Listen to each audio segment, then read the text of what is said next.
Hey everybody! This video is going to talk about finding the x and y intercepts of a line given the equation. So here we're given an equation 4x plus 7y equals negative 28. And we need to find the x and y intercepts. Well, if you think about the coordinate plane, we have the x-axis and the y-axis.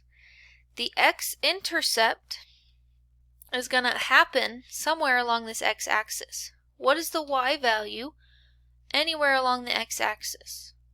The y value is 0. So our x-intercept is going to happen at some point where we have an x value and then our y value is 0. Very similarly, the y-intercept, wherever that happens, could be along any of those points, the x value is going to be 0. Now we have an equation where we have two variables, x and y, right?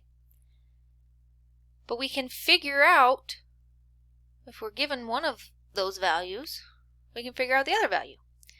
So let's take the x-intercept. The x-intercept at the x-intercept y is 0. So we plug in 0 for y to get the x-intercept. 7 times 0, that is 0. So we get 4x equals negative 28. Divide by 4, and we get that x equals negative 7. So when y is 0, x is negative 7.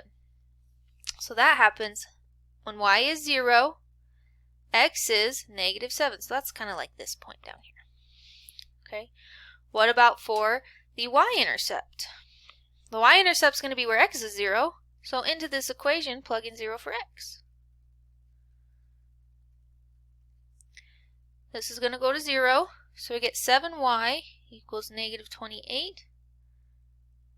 Divide by 7, and we get y equals negative 4. So whenever x is 0, when x is 0, y is negative 4. So that happens about right here. Now, here's a little hint. We can also find our x and y intercepts and graph a line. That is finding x and y intercepts of a line given the equation.